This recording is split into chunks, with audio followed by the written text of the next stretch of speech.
Welcome to the HR Huddle podcast, presented by Sapient Insights Group, the ultimate resource for all things HR. It's time to get in the huddle.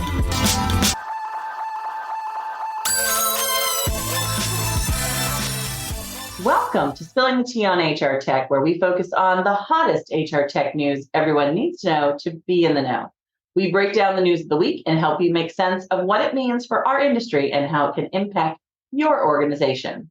We are recording today on September 7th, 2023. My goodness, the time is flying. Bringing you all the news you can use this week. And I'm your host, Stacey Harris, Chief Research Officer and Managing Partner for Sapient Insights Group, a research and advisory firm. And joining me today for the conversation is our co-host, Cliff Stevenson, Director of Research and Principal Analyst for Sapient Insights Group. Welcome to the show again, Cliff. And boy, it is boiling hot outside. I'm assuming our tea is going to be just as hot. Lots going on right now. We're heading into season 4 conferences, aren't we? Oh, yeah. As you well know, and we'll talk about it at the end, you're going to be jet setting. You're going to be around. You're going to need some tea to keep you up.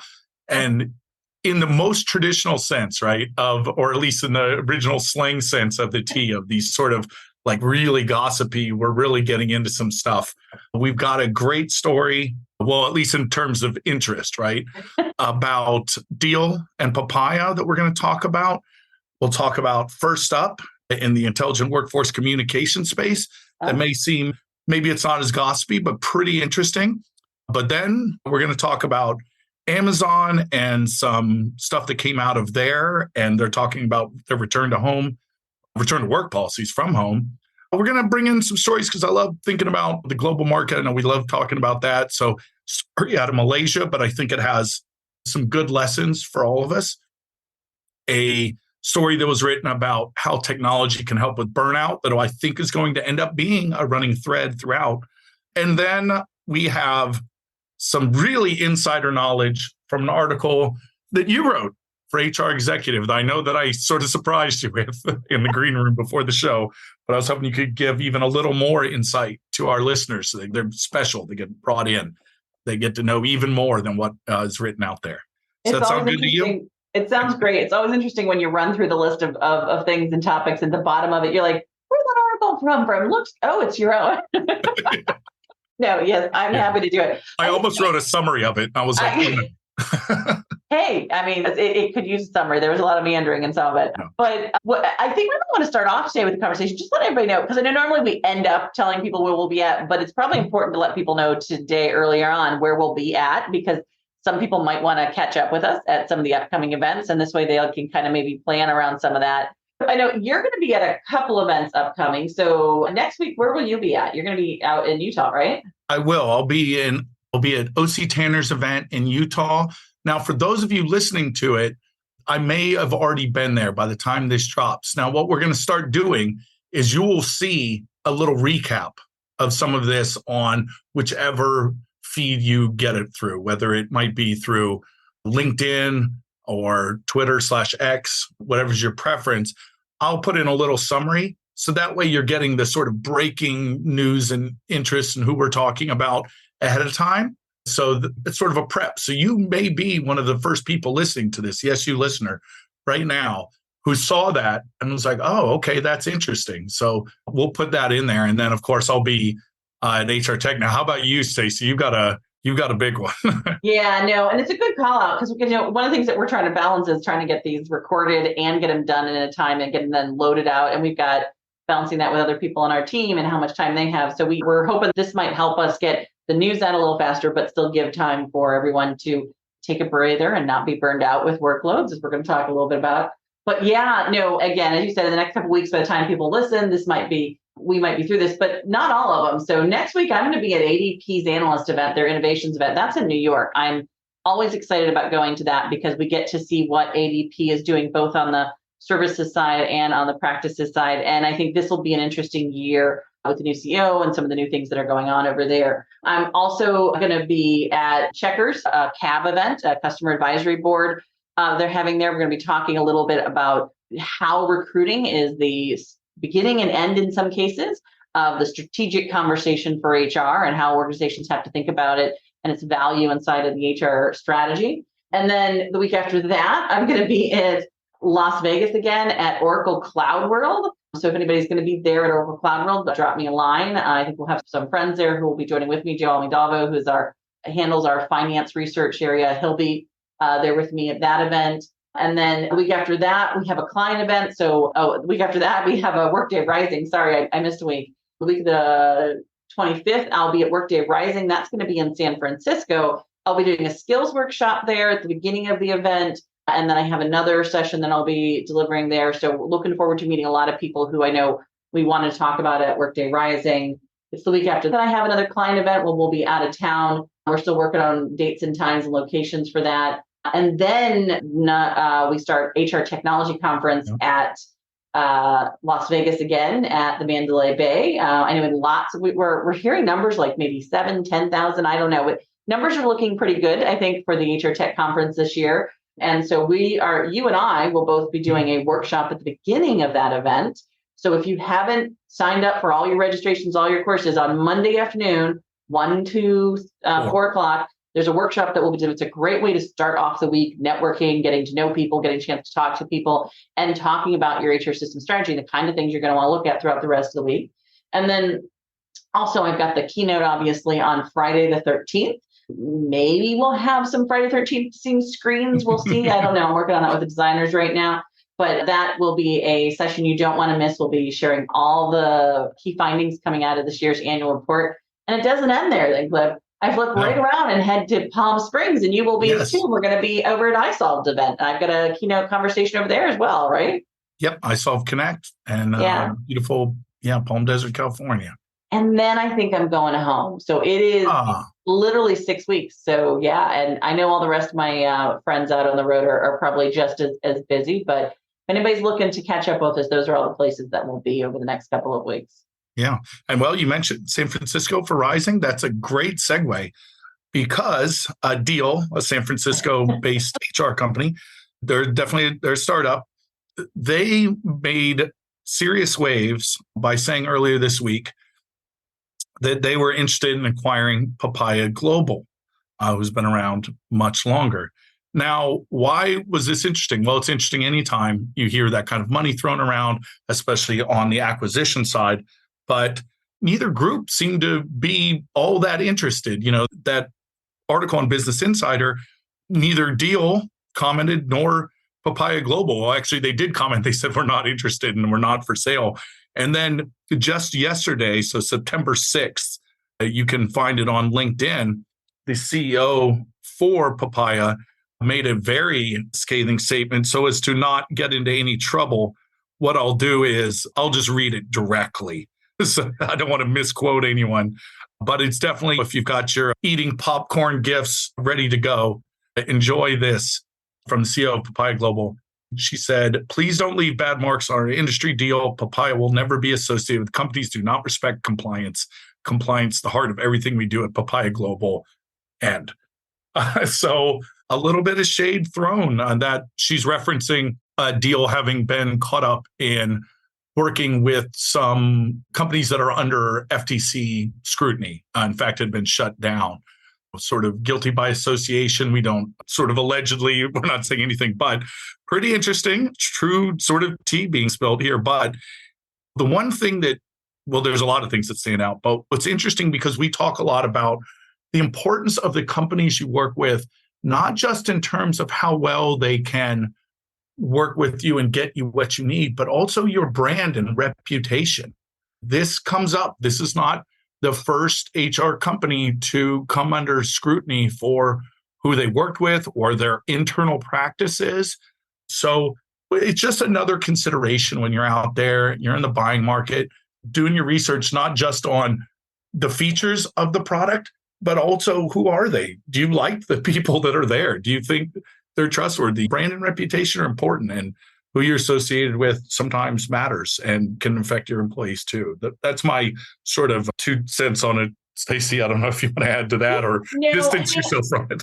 I think it's always interesting when you see so first of all, it's important to note that both Papaya and Indeed are in the new world of employer of record, right? So that they handle payroll in other sentences, but primarily these organizations are well known in the employer of record, which is a hot moving space that has a lot of investors and a lot of money going into it right now. And some of this is a little bit of a backlash because I believe part of the whole conversation came about because Papaya has some activist investors who are looking at sort of some minority investors who are looking at making some changes. And that kind of stuff, I think you hear a lot of it, whether organizations are public or private. We are starting to see the market tighten up a little bit. Investors are trying to figure out how they get back some of the funding they've invested in some of these organizations. And so some of this is a little bit of, I think, just the market tightening too, right? You're going to start to see some of this kind of as organizations start looking around at as the price values come down, as inflation starts to sort of level off, knock on wood. We should all be very careful about how quickly things can turn the corner. But we are starting to heat up again. We're probably going to see a lot of acquisitions this fall and into the first of the year across the board because numbers are becoming more viable. Organizations are trying to figure out sort of, are these investments worth it? And if they're not, I want to have it bought so that I can get those investments back. But I also think what's really interesting here is this conversation about employer of records and the fact that they're really compliance-driven kind of businesses. We had a really good conversation today with a couple of different organizations who are in this space. We had a couple of briefings, but one of the briefings we had today was with Safeguard. And they were talking about sort of the approach they're taking to compliance and the approach they're taking to sort of tying together all the different payroll things that happen within an organization, which is the general payroll, the payroll of maybe your contractors, your gig workers, the payroll of your employer record employees who kind of sit in and outside of your business, and maybe even sort of PEO models down the road. I think there's some real opportunity to think about payroll at a much more strategic level than we often give it. And so I think if anything, to your point, I think one is think about brand, think about identity when you are making decisions about vendors you're working with. But I also think that extends pretty extensively to those organizations you oftentimes think as only sort of managing compliance or managing basic tools for you, because your payroll and how it's handled and who's handling it, it's important. And you want to make sure that you've got someone who's thinking more strategically about data and strategically about the direction that things are heading. And I think there's a lot of good companies out there. And I think it's an opportunity for people to think a little bit more broadly sometimes than what they do about payroll. So that's my 2 cents on that one. No, that's brilliant. And I think, that just like what you said with payroll, when it's you're hiring your companies like Employer Record, who you're hiring your global employees through or working with for that labor, what is their experience like? And how does that affect your ability to get work done? And so taking even your relationships with your employer record or whatever you're using for any of that type of labor, not just for compliance, but also for being able to be more adaptable to responsiveness to change and that sort of thing, skills development, that sort of hits the nail on the head of how you should be thinking about these rather than just pure compliance. Yeah. So with that being said, so we had mentioned first up, this is a little more of just sort of standard story. Pretty interesting though, because you talked about the valuation and how much they are maybe inflated right now of these organizations. So first up, they surpassed 100 million in recurring revenue, in annual recurring revenue. So really taking over that sort of leadership position in the intelligent workforce communication space. They've got a lot of big players are out there, and they're really showing a lot of their customers, companies you know very well. Amazon, Dow, Ford, Hilton are some of the ones that are mentioned. But it shows how important they find employee experience, because it's a way of sort of combating this increasing burnout and fatigue. I mentioned that I was going to come up again. It does. So being able to get that data, being able to have that sort of intelligent workforce platform is so important. And it's proven by the fact that First Up has grown so much and really in a semi-short amount of time. So something that probably didn't even exist, this type of organization and company and service didn't really exist 20 years ago. And now think about the amount of revenue coming in. It really just underscores the need for using data to solve very human problems. And communication is such an area that I think it sometimes falls under HR and sometimes doesn't. but we consider it part of what you would consider HR service delivery, right? That's where it falls in our research.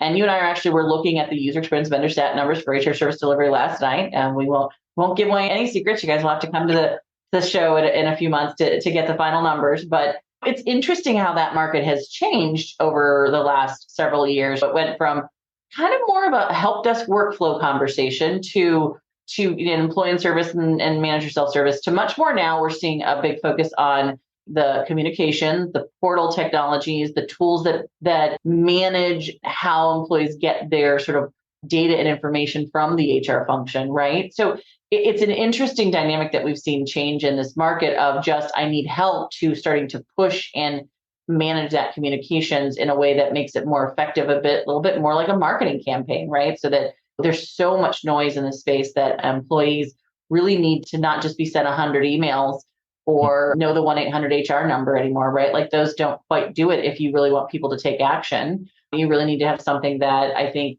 looks at it holistically, all the things that an employee is got in front of them and helps understand sort of how you communicate with them, what you're communicating and when you're communicating, and that it's at the right time for them. And I think tools like First Up are doing that. So I'm not surprised they're hitting their numbers. But I do think that the interesting thing is, where will this fall out as a platform tool? How does this fit into the bigger ecosystem? And I think that's yet to be seen in the market. But I'm intrigued by where all of that is going, because I've always been a big proponent of the fact that HR needs to own their communications, at least their own communications, if not the entire company's communications. I used to work really closely with the head of communications in all 3 of my big HR jobs, 4 or 5 of my big HR jobs, before I started being an analyst role. And I can't imagine a time where I wasn't sort of working closely with that communications partner and all the things that we were doing, right? Yeah, absolutely. I as well remember I had read something back in the day about the importance of HR, this time working with marketing and comms, because it's still a people-oriented business, whether it's internal or external, the direction of information. And there's a lot for those groups to learn from each other and can supplement each other. And like you said, it used to be different systems, and now there's starting to be some really strong integration between what's trying to accomplish as we're taking that more holistic view. And also at the same time, as we're gathering information all these different places, learning to use that to create more personalized journeys and more structured so that it works really at almost the individual level for each employee. Yeah. So it's kind of speaking of that, taking data, using that to make decisions, gathering all that data. This was a story from Fortune about Andy Jassy, the Amazon CEO. And there was a lot of talk about, a push to return to the office movement. There's a lot of stories about that, and I'm not giving anything away from our research, but we've got the hard data. You'll have to find out on what's really happening there. But, still the conversations are happening and they're going on. So the question was posed of, where did Amazon CEO kind of come to that conclusion that there should be people doing that they need to bring people back? And he said he spoke to about, and again, direct quoting, 60 to 80 CEOs of other companies over the last 18 months. And quote, virtually all of them preferred in-office work. So it's that sort of old trope of going with your gut, or they use the term echo chamber in the article, as opposed to using data to make decisions. We've talked to a few other companies that are really getting into figuring out, and again, at that individual level, when you've got that data of which people is it best to bring into the office rather than just making a blanket call, right? Because certain people enjoy. I know you and I, we love it when we can work together in the same room. There's certain types of work that works better in. There's also certain types of people, but it's never going to be all or nothing, right? Nor should it be. Yeah, this is an interesting one. I was always Amazon's been in the news a lot for some just really bad HR things it's done on multiple levels. So there's the payroll inequality issues. There's the issues of their time management models. There's just been a lot of things that they've done. But I will say the one thing that I've always been very clear on is that Amazon also had a very distinct culture, that when you were hired in Amazon, you knew what you were being hired into. And I am one of those people who kind of feel like this job's HR's role to be upfront both with the employees and their executives, But if our culture is this kind of culture, we need to own up to it and say, and then when we're hiring people, make sure they realize Amazon was always a hard hitting culture. It was a get it done, get the outcomes or get out kind of a culture, always has been, work long hours, expectations. But I also thought in all the conversations I've had with, particularly at the sort of corporate office level and even at the warehousing level, right? And there's definitely a lot more workers at the warehousing level. But the idea that our goal is that the outcomes happen in the way that we want them to happen, but we're going to let you be innovative in how you get that done. There's a lot of focus on like what they call tiger teams, different groups owning. That's how certain things were built inside the Amazon online tool set, was they would kind of let teams go off and do what they need to do without a lot of micromanaging around it. I don't think the warehouse workers would say that there's not a lot of micromanaging. They probably have a lot from the time management perspective, but definitely in the development and online area, there has been that kind of culture. And this, to me, goes against that whole kind of cultural thing. So for me, it's doubly bad because not only is it sort of a non-data driven decision, right? It's a gut reaction decision, but it's also against kind of how Amazon has worked in the past, which is we're not going to micromanage how you get things done. You just got to get them done. We expect outcomes. And they mentioned that their take on Amazon Web Services was the same kind of thing that took a leap of faith without data. It was a very different dialogue there where there was no data around that. And they, again, gave it to a group of people and said, you figure this out and make it work. And this is not the case. In any level or any sense, as you're talking about the forcing people to come back to the office without data, without getting insight into how this is going to impact them, without getting insight into how it's going to impact their performance levels, it's micromanaging at any level, right? Like you're telling them how and where they need to get their work done instead of saying, here's what I need you to get done. Now, what I thought was really interesting is this article, and it was written by Gleb, I'm not going to say the last name right, Tispersky. And I'm not a big fan all the time of sometimes Fortune does a lot of you pay to play to get into the Fortune writing. But I thought this was a really well done article. And I would recommend anybody go out and read it because they not only gave you some insights into this issue going on with Amazon, but they walk through, they have their own practice about how to get back to work. And they're basically sort of to some positioning their consulting services around this. But I thought nicely, they actually shared how they walk their customers through this. Like you could do this a little bit on your own if you read this.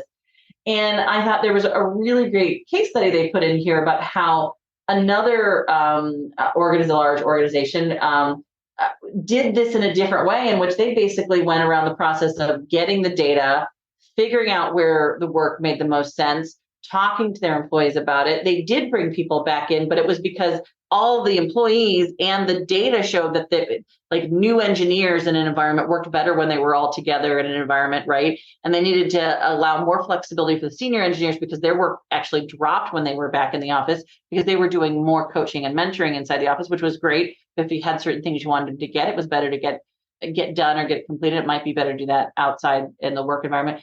Very data driven. I think that's what we just have to really understand is that data doesn't lie.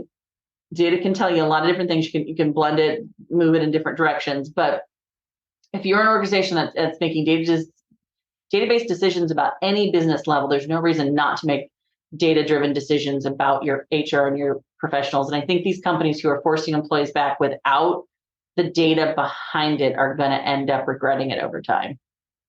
Yeah. And you're really setting me up here. So I mentioned, I agree completely. And I sort of, one of the more interesting things, or at least at the sort of meta level, is that we're seeing so many of these sort of Silicon Valley companies that were known for, well, I know they're not Silicon Valley, but, from that era of coming in and disrupting a market and doing things differently, of now becoming the most traditional companies we have out there. Just leaving it be. You can fill in the blanks of who those other companies are. I mean, I think anyone who has memory can go back to the days of Marissa Mayer and Yahoo and how aghast they were that she was forcing people to come back into the office during the days and how that didn't actually get Yahoo turned around the way they wanted it to, right? So there's a lot to be said for let's follow the data and really work with our employees because there's ways to bring people back into the office and to do it very effectively. And I think this article laid that out really well. Very much so. So to show that this is sort of a global issue and not just unique to here, because I think here in the United States, we often can think about it's a cultural thing that we're sort of known for our sort of fierce independent streak, whatever sort of American thoughts you want to give to that. But for our international listeners, different cultures are and different countries are running into some of the same issues. I found this pretty interesting article from Malaysia. They had a downward trend in unemployment. I mean, this was from their Ministry of Finance. This was something that they are very worried about. And they're trying to find a way to sort of solve this issue because there's other things, new jobs are coming up, automation, there's AI, all the same sort of pressures. We're becoming more similar than we're different here. So one of the ways they're really looking at is to put a heavy emphasis on people analytics by getting all the information we've talked about through surveying and through gathering data and all these new ways that we can, from the old ones, like I mentioned, surveying, to your performance and all the tracking that can be done and network analysis and all that sort of stuff. Well, they also have found that just by asking, that 60%, this was a Randstad study, of Malaysian employees claim better work-life balance when working remotely. So how do you understand that? How do you figure out who is that 60%? Who's that 40%? How do you accommodate that? You need data. You need to be able to get information. You have to start to get at that info. And if they are working remotely, that's only going to increase the need for people analytics. So I just found it pretty interesting that this is cross-cultural, cross-geography phenomenon, that there's just this movement towards that's how you solve what are very human problems of burnout and stress. Yeah, I was quite surprised, and I've seen this on an ongoing basis every couple of years, is that Asia Pacific in general has had more affinity. And I see that because, again, you're looking, their curve in HR technology adoption is a little behind the rest of the market. But if you sort of look at where they're at in comparison with their analytics investment, they have a much higher analytics investment compared to sort of the percentage of adoption they have of overall HR tech. I do think we see a lot more interest in analytics and data-driven decision-making across that Asia Pacific market than what we see in other regions, or at least in other regions at the same level of adoption levels, right? And so I think it's an interesting state on that. And I do think that the more we talk about this, the more we're going to find that balance, because I think we all expected that there was going to be more sort of changes coming in the work from home, right? I can tell you, I know our data, we're still analyzing it, but I can tell you this, it didn't drop to the 6% of or employees who were working out of the headquartered location with 50% or more of their employees that it was in 2019. I can tell you we're going to be above that when all of this sort of levels out. But we do know that there are times when working in an office makes sense, and there's times when it doesn't, and there's different levels of seniority where it makes sense. Again, it's an opportunity here to personalize, not to mandate, right? Yeah. Absolutely. Couldn't agree more. And we've seen that. And then there's one article there's two we've got left to talk about, two news items. I'm going to go through this one quickly just because it's one from SHRM titled, "Is Technology the Answer to HR's Growing Burnout Problem?" I think we've answered that pretty conclusively, right? So, but it really does show that this is clearly an ongoing problem. This is an article that was just published again on like September 6th. So taking these sort of ideas of burnout and workplace stress, and what do we do to solve that? And more organizations are saying, it's really, strangely enough, through technology problems. They mentioned some of the generative AI, because we can't go an entire podcast without mentioning that, and ChatGPT, and other ways of sort of taking the sort of no fun tasks or speeding things up. And I think they're spot on in the sense that the more you can think of these tools more as getting rid of the tasks that humans probably shouldn't be doing in the first place rather than replacing humans, I think is a much more interesting path. But really, the article that we came here to talk about is one in HR Executive, written by, I can't do a drum roll, I should have had a soundboard, Stacey Harris, who's with us today. To be seen as strategic, HR must laser focus on outcomes. You kind of must have known it was coming because you've already been talking about it. But if you're listening to this, if you've seen this link, or maybe you've already read it by the time this comes out, you'll see that she's teasing you're going to get some of the report early here. and really going on, obviously, about outcomes. I think she knows it better. But what I've asked Stacey to do, and we were talking about beforehand, is you're going to read the article. There's some great points that are made and talking about how HR can become more strategic. But is there anything sort of special for our listeners that they can hear that maybe wasn't addressed or that you want to give a little more insight to from what you've written? Yeah, no, I think, this because we were trying to figure out like because we're still analyzing data. And so we're always careful if you've ever listened to us or worked with myself or Cliff in this. We get so many responses and the data is so powerful. And I'm a big proponent that the power of what we do is that we don't just do a pulse survey that gets you a couple 300 responses, right? Which is always a great way to get a judge call maybe on where things are directing. But with a year-over-year look that goes across small, medium, and large, that goes across multiple industries, that goes across sort of every sort of type of organization, right? It gives us such a powerful view of how the market shifts at sometimes an incremental level. And what this article, we really wanted to go back and take a look at the last several reports between now. I think we went back and looked to almost the last 10 reports and how we had how we had transformed the conversation of outcomes, because the outcomes conversation it's not new. If you know me at all, it's something that I talk about all the time.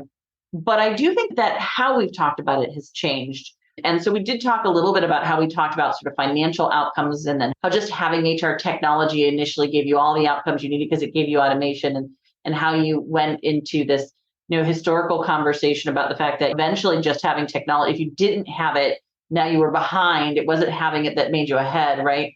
And I think that's something we all need to be aware of, that anytime we're looking at technology in and of itself, there's a point at time at which that information or insight is of value. But we have to realize that everything is always moving and always changing. And so if you feel like you're ahead of the curve or behind the curve today, just wait 6 months. You could change places with someone else, right? and I think there's a real opportunity to take with that the fact that we maybe don't have to run so fast. I believe in innovation. I think it's an amazing opportunity, but sometimes we run so fast and so hard chasing outcomes that are based off of quick wins and quick decisions, and throwing away the stuff that's not working as quickly as we figure out that it's not working, that we don't give things time to really sort of evolve or mature.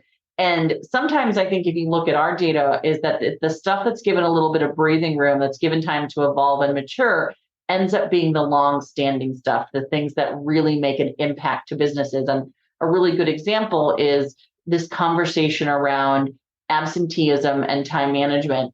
I don't think anybody would have said absenteeism and time management is something that needed to be addressed or adjusted or handled very differently. It's a compliance conversation, right? Our data found last year it was one of those key components that was tied to being a strategic HR function. Now, there's always that correlation versus causation conversation. Are you strategic because you're doing absenteeism and time management along with a lot of other things better, or is doing that helping you become more strategic? I think the idea is that we find out through these kind of conversations that investment in some of these things and knowing that we are making a difference through making sure that the things we do, even at the smallest level, match our culture, match our strategy, match our business goals, match the expectations we have for how we're going to treat our employees, and our employees, we want our employees to react to the market and to our customers, right? It can't be taken for granted that everything you do in HR should be guided by that kind of conversation. And I think that's kind of what this article is all about. It talks about how long-term conversations around outcomes and the evolution of that really has an impact, and HR professionals, I think, can really take that to heart, that what they're doing today will have an impact in 5 years, 10 years down the road in many cases, right? Yeah, I love it. Nice message of hope. I was worried I was too catty. I was bringing up all the gossip. I love all the, and I think that's great advice too. We don't always have to run. We've been talking about, we always have, I can be more productive with this, but that's exactly, you don't have to run. Although unfortunately we do now. Yeah, we have to wrap up for the week because we're getting ready to head off to more events and more things because we're running, but Yeah, no, this has been a great conversation, Cliff. As always, thank you for sort of pulling together the areas that we think are hot and interesting and good opportunities to have a conversation. Just a reminder to our audience, I think we've already talked quite a bit about this, about where Cliff and I will be at. So please reach out to us if you want to touch base. I know even if you send me an email, if I haven't responded, send me another one. I'm trying to plow through the emails. We get a lot of requests for HR technology briefings and visits and conversations. So please don't take silence as the fact that we don't care. We're just absolutely swamped right now. Quick reminder also that you will be seeing the next year's annual HR system survey coming out in October.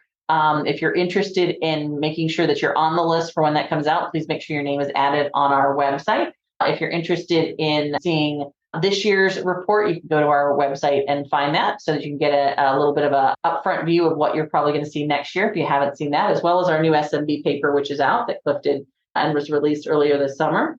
Also, as I noted, that we'll be in Las Vegas for the keynote and for the workshop. So please be sure to join us there. Go to our website and sign up for the newsletter if you haven't done. That's also another good way to hear about where we're at, and that comes out every month as well and has some good updates and good details. And we also do sneak peeks of the data in there as well. So if you want to get some early releases, you're also going to find, I already mentioned the SMB report, so I'm going to go on to the next one. Be sure to listen to our sister HR Huddle podcast, HR We Have a Problem, hosted by CEO Terry Zipper. These HR Huddle episodes, and if you like them and you want to hear more of them, whether it's Cliff and I on Spilling the Tea on HR Tech or HR You Have a Problem, please be sure to support the podcast by clicking, downloading, leaving us a comment.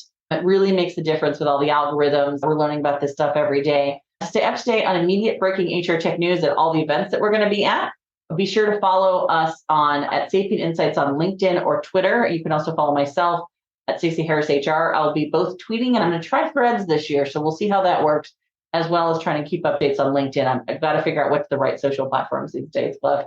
Thanks again, Cliff, and thanks to our production team, including Brand Methods Media Group, who helps us produce our podcast, run by the amazing founder Kelly, our marketing team, Lisa Renko and Summer, as well as thanks to our listeners and community. We couldn't do this without you. You guys really make this worth the time and the effort. We love to be able to share this information with you, and we'd love to hear any comments or feedback or things you'd like to make sure that we're including in our next conversations.